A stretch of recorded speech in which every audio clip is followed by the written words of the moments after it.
elimu, ni lazima amtegemee Mwenyezi Mungu Subhanahu wa Ta'ala katika utafutaji wake wa elimu.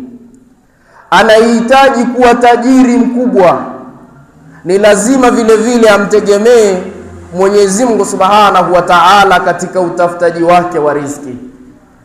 Anahitaji kuwa muhandisi, injinia, hawezi kufanikiwa hilo isipokuwa kwa kumtegemea Mwenyezi Mungu Allah Subhanahu wa Ta'ala.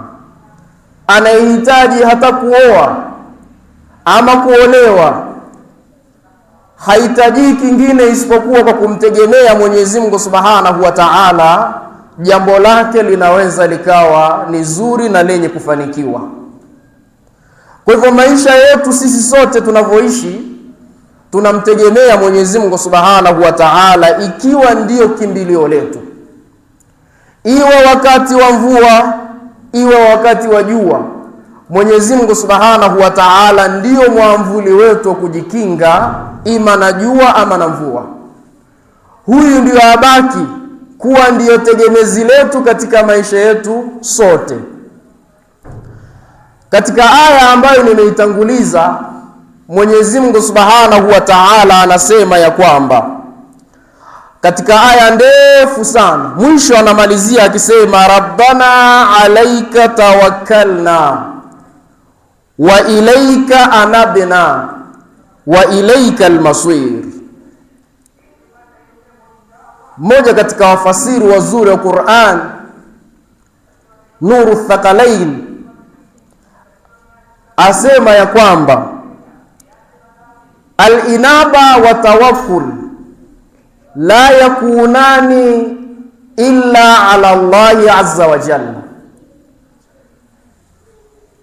Katika aya hii anafasiri akisema ya kwamba pale ambapo Mwenyezi Mungu Subhanahu wa Ta'ala aliposema Rabbana alayka tawakkalna, tabani haya ni maneno ya Nabiyullah Ibrahim alayhi salam akiwaombea watu wake, lakini ni maneno ya Qur'an.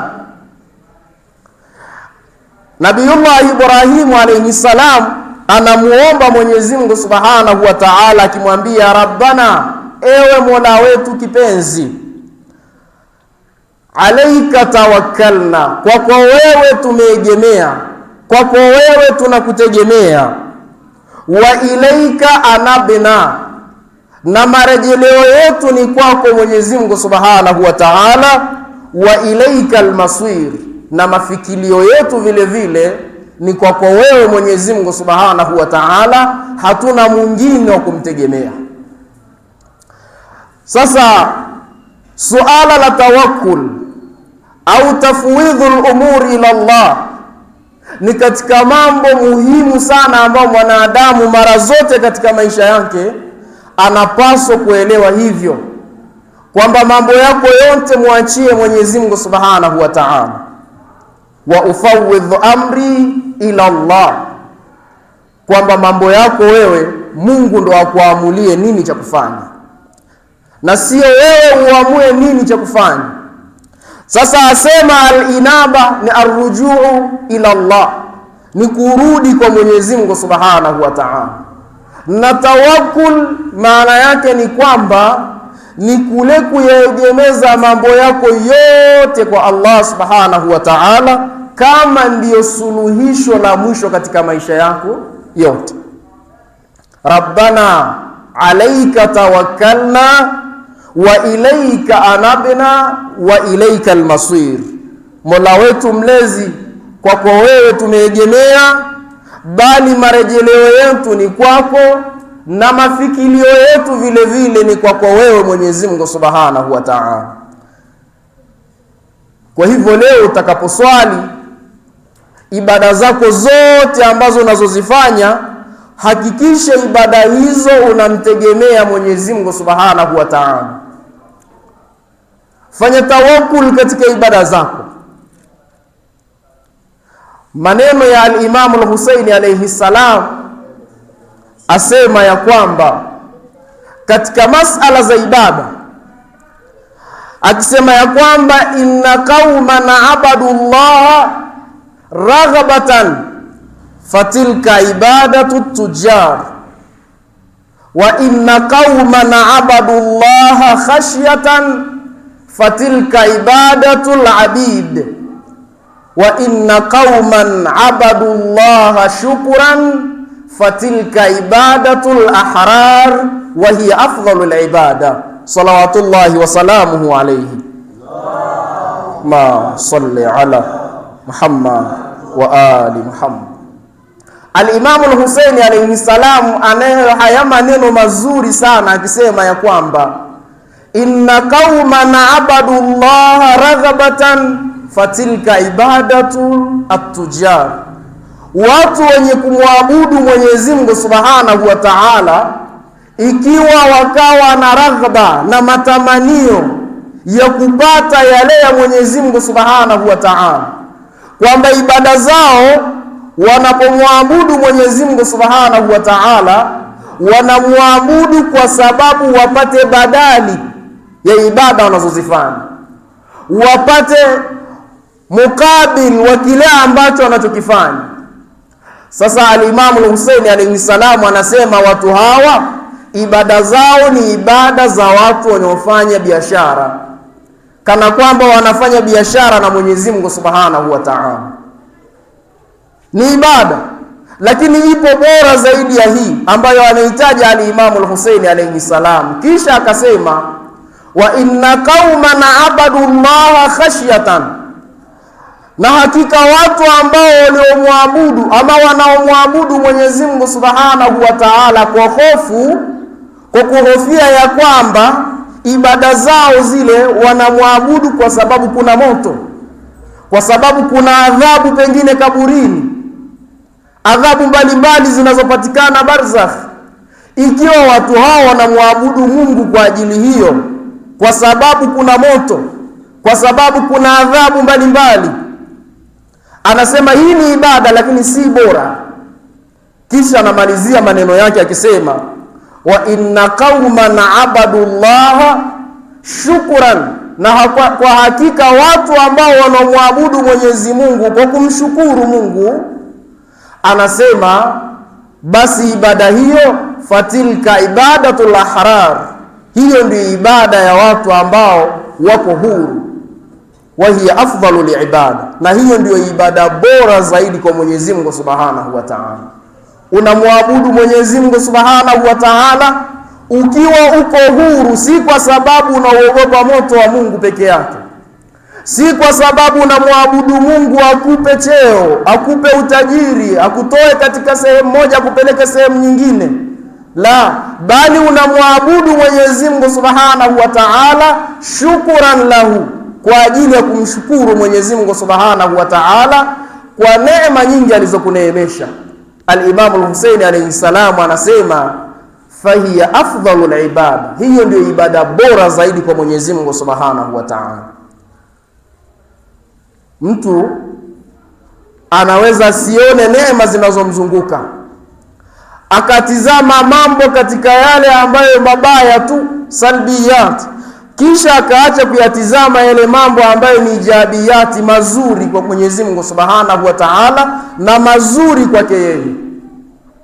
Akasahau kwamba Mungu amemuumba namna alivyomuumba, akamtengeneza vizuri, akampa kila kitu alichompa. Hiyo inatosha kuwa ni neema, kwa sababu wapo waliovikosa baadhi ya viungo na wanaishi katika maisha ya hapa duniani. Kwa hivyo asema ibada bora ni ile ambayo itakufanya wewe utambue neema za Mungu, na ikawa hiyo ibada ni kwa ajili ya kushukuru yale ya Mwenyezi Mungu Subhanahu wa Ta'ala. Hii ndio ibada bora ya kumtegemea Mwenyezi Mungu Subhanahu wa Ta'ala peke yake. Qul la yusibana illa ma kataba Allahu lana, sema we Muhammad, hakuna chochote ambacho kitakachoweza kutupata illa ma kataba Allahu lana, isipokuwa yale ambayo Mungu ametuandikia sisi tuyapate. Huwa maulana, kwamba yeye Mwenyezi Mungu Subhanahu wa Ta'ala ndio anaidawir mambo yote ya hapa duniani, ndio Mola wako mlezi. Kisha asema wa ala Allahi falyatawakkalul mu'minun, na kwa Mwenyezi Mungu Subhanahu wa Ta'ala basi na wamtegemee wale wenye kumwamini Allah Subhanahu wa Ta'ala. Watukufu wa Kiislamu, suala la kumtegemea Mwenyezi Mungu Subhanahu wa Ta'ala ni katika mambo ambayo ni muhimu sana, na kwa kufanya hivyo maana yake unajitosheleza kwa Allah, kwa sababu yeye ndiyo mbora zaidi wa kuotosheleza watu. Na asema wa man yatawakkal ala Allahi fahuwa hasbuhu, yeyote mwenye kumtegemea Mwenyezi Mungu Subhanahu wa Ta'ala basi Mungu anamtosha. Mungu anamtosheleza kwa kila hali, anamtatulia changamoto zake, ama anamuonyesha njia ya kupita kufika katika yale mambo ambayo ni mazuri. Ukirejelea katika Qur'an kuna ayati nyingi sana zinazoonyesha namna nzuri ya kumtegemea Mwenyezi Mungu Subhanahu wa Ta'ala. Na tunaposema kumtegemea Mwenyezi Mungu Subhanahu wa Ta'ala, si kana kwamba unayaacha tu mambo yako kwa Mungu kisha ukayaacha ukaachana nayo. Kwa mfano, ikatokea umelima shamba, kisha shamba lile ukaliacha, ukapanda ukaondoka zako, ukasema mimi namtegemea Mungu, basi ataweza kulilinda shamba hili kwa kila kitu. Wewe ukaondoka, kisha baada ya muda shamba lile likashambuliwa na wadudu, majani yakajaa tele, wala hujalipalilia. Sasa hii haitu ni kumtegemea Mwenyezi Mungu Subhanahu wa Ta'ala, bali ni kinyume chake. Mtu huyu ni muttakil ala Allah, amehama kwa Mungu, amekwenda kwa asiyekuwa Mungu, kwa sababu Mwenyezi Mungu Subhanahu wa Ta'ala namna ya kumtegemea ni kutengeneza sababu. Umelima shamba lako, kama ni mazao ukayapiga dawa, ukapalilia vizuri, huyu anamtegemea Mwenyezi Mungu Subhanahu wa Ta'ala. Mwenyezi Mungu Subhanahu wa Ta'ala amekataa kuyapeleka mambo pasina ya sababu. Lazima itengenezwe sababu ya kuwapeleka yale mambo yafike vile inavyotakiwa yafike. Thumma atba'a sababa, kisha fuata sababu za kukufikisha kwa Mwenyezi Mungu Subhanahu wa Ta'ala. Qur'ani inasema ukitaka elimu huwezi kwenda darasani ukakaa kisha usijisomee ukasema mimi namtegemea Mungu atanishushia.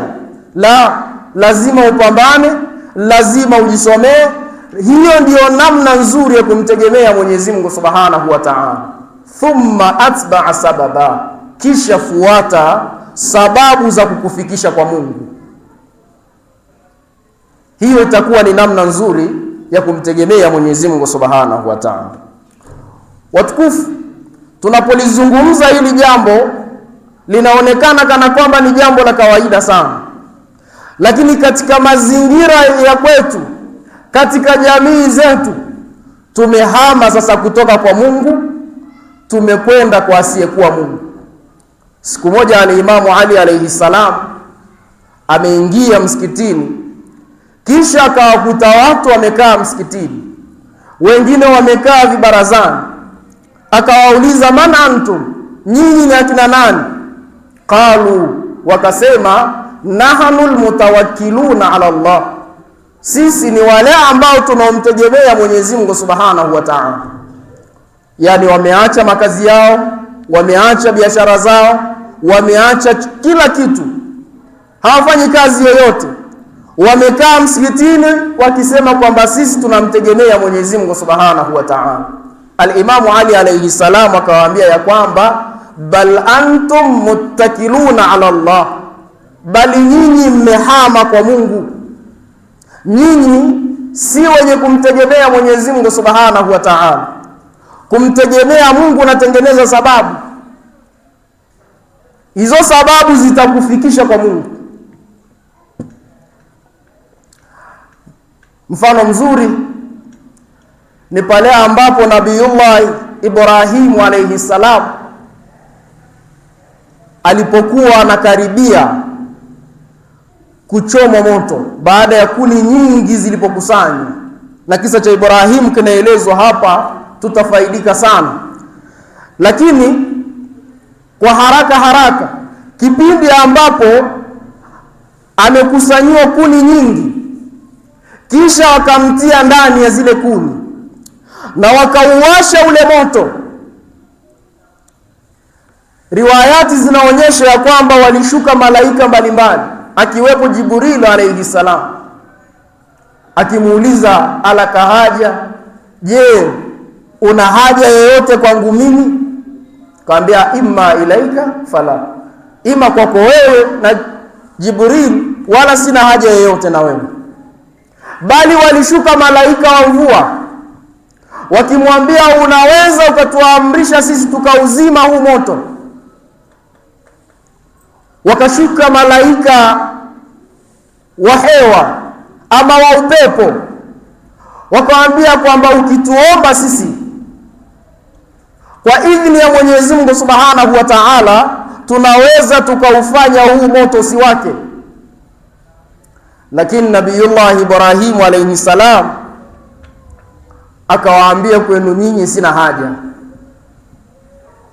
Kisha akasema maneno haya kumwambia Jibril alayhi salam ya kwamba, ilahi bihali yakfini an suali, Mola wangu kwa hali hii ambayo naipitia hapa inatosha kabisa kuliko kumuomba. Yeye ananiona namna ambavyo nilivyo, ananitizama mazingira ambayo nayopitia, inatosha mimi kumtegemea yeye. Mola anaweza kuniongoa katika jambo hili. Ndio pale mwisho kabisa Mwenyezi Mungu Subhanahu wa Ta'ala akauamurisha ule moto ya kwamba kuni bardan wa salaman ala Ibrahim, kuwa baridi na salama kwa nani? Kwa Ibrahim. Allahumma salli ala Muhammad wa ali Muhammad. Lakini kama hiyo haitoshi, rejelea manabii wa Mwenyezi Mungu Subhanahu wa Ta'ala, namna wanavyotufunza namna nzuri ya kumtegemea Mwenyezi Mungu Subhanahu wa Ta'ala. Nenda kwa Nabiyullah Musa alayhi salam, kipindi ambapo anafukuzwa na jeshi la Firaun laanatullahi alayhi. Walipofika katika bahari, sasa hakuna njia ya kuelekea mbele,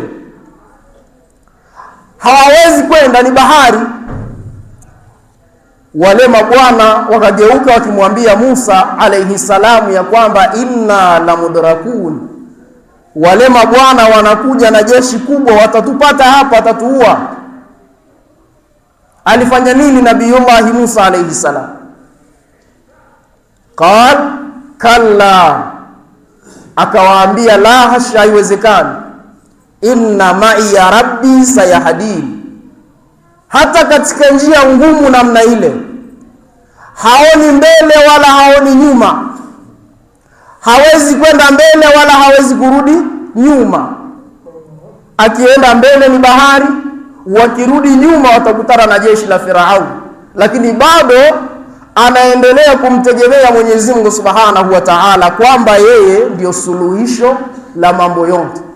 Akawaambia wale mabwana ya kwamba inna ma'i ya rabbi sayahdini, mimi nina Mola, mimi nina Allah Subhanahu wa Ta'ala, yeye ataniongoza nini nifanye katika njia ngumu kama hii.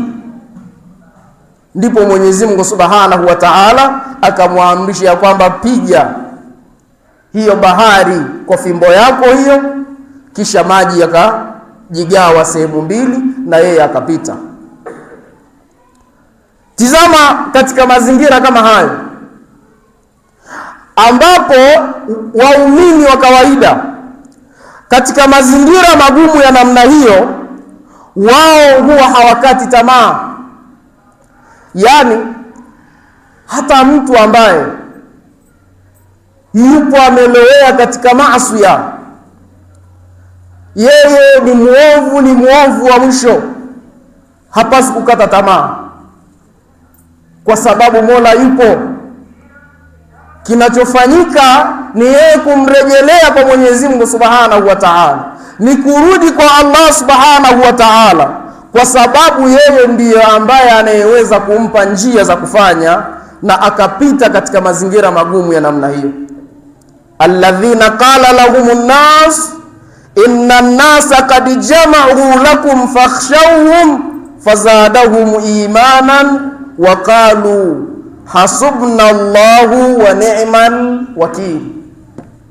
Tizama maneno haya ya Mwenyezi Mungu Subhanahu wa Ta'ala, anasema katika njia za namna hiyo, mazingira magumu ya namna hiyo, wao wanapopita katika njia ngumu za namna hiyo, changamoto ngumu za namna hiyo, waumini, basi huwa haiwazidishi isipokuwa imani zaidi katika nyoyo zao. Yani badala ya kukata tamaa, wao imani ndiyo inaongezeka katika nafsi zao. Ile hofu ya Mwenyezi Mungu Subhanahu wa Ta'ala ndiyo inayoongezeka, bali wanasema ya kwamba hasbunallahu wa ni'mal wakil, Mungu anatutosha na yeye ndiyo mbora wa kumtegemea, hawana mwingine wa kumtegemea. Watukufu wa Kiislamu, utaona haya maneno ya al-Imam Ali alayhi salam tuliyotanguliza akisema, man tawakkala ala Allahi yassara lahu su'ab, yeyote ambaye atakayemtegemea Mwenyezi Mungu Subhanahu wa Ta'ala, Mungu anamsahilishia yale mambo magumu. Ule ugumu anaubadilisha kuwa ni wepesi. Wasahala alayhi al-asbab, bali anamsahilishia sababu zinakuwa rahisi za kuyafikia mambo mazuri ambayo yanayompendeza Mwenyezi Mungu Subhanahu wa Ta'ala. Kama hiyo haitoshi, anasema man wafaqa billahi arahu surur, yeyote mwenye kumwamini Mwenyezi Mungu Subhanahu wa Ta'ala, Mungu humpa furaha katika moyo wake.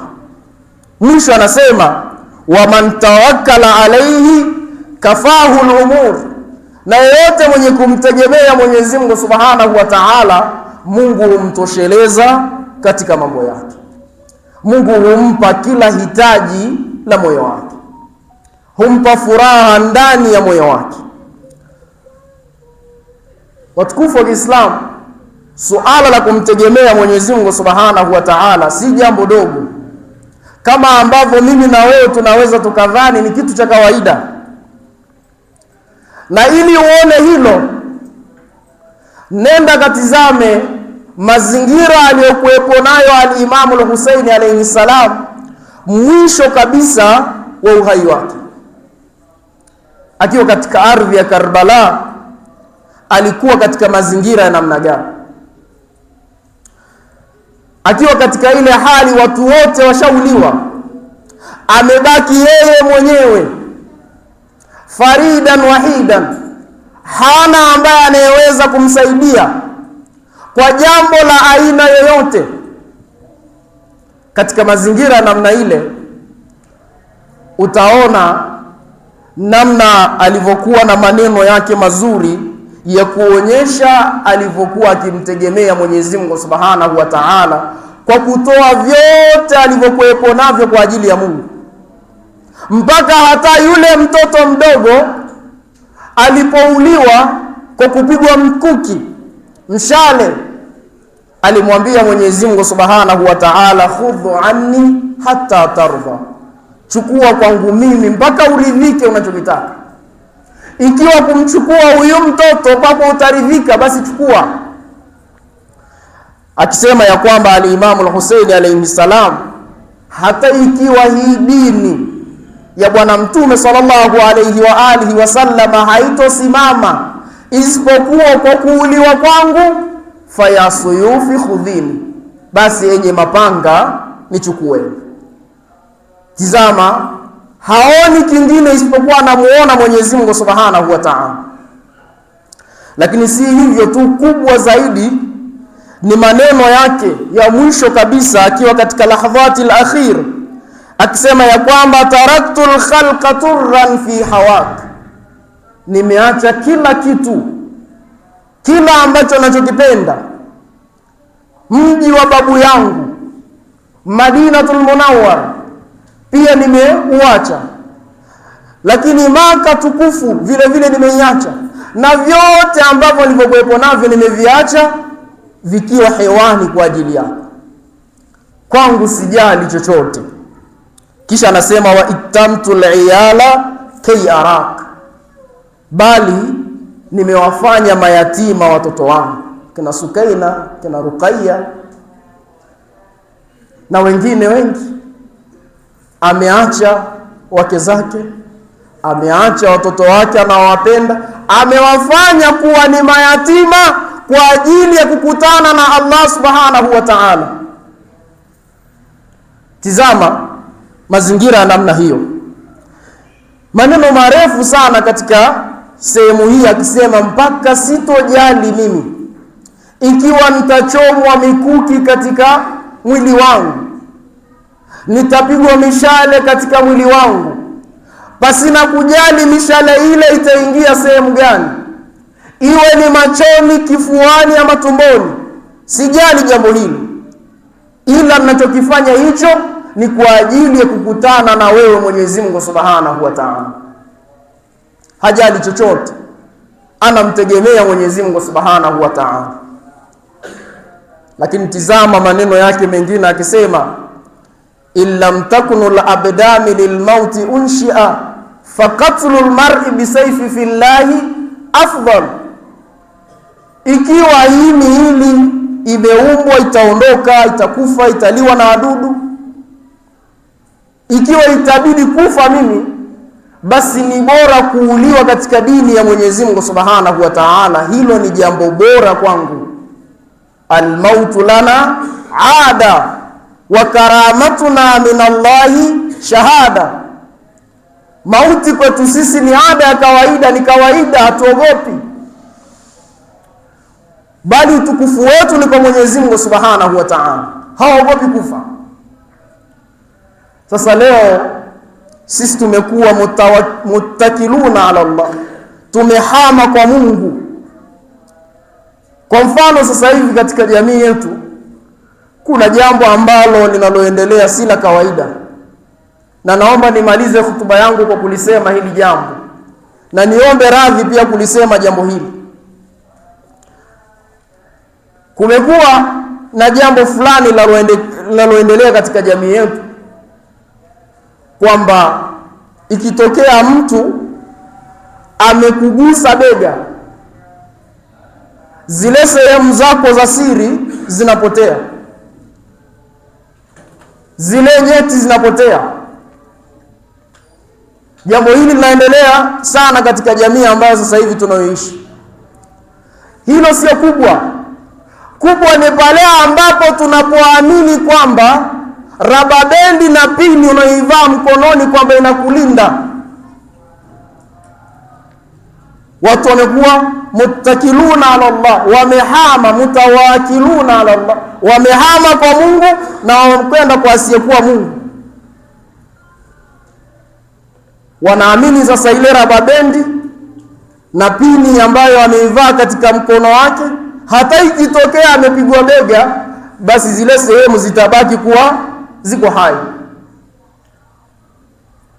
Unaona mazingira namna hiyo? Tumetoka kwa Mungu, sasa tunaelekea kwa asiyekuwa Mungu ambaye ni Sheitani. Watukufu wa Kiislamu, huo ndio muda ambao tunapaswa sasa kurudi kwa Allah Subhanahu wa Ta'ala. Rabbana alayka tawakkalna wa ilayka anabna wa ilayka al-masir. Bismillahir rahmanir rahim. Wal 'asr innal insana lafi khusr illa alladhina amanu wa 'amilus salihat wa tawasaw bil haqq wa tawasaw bis sabr.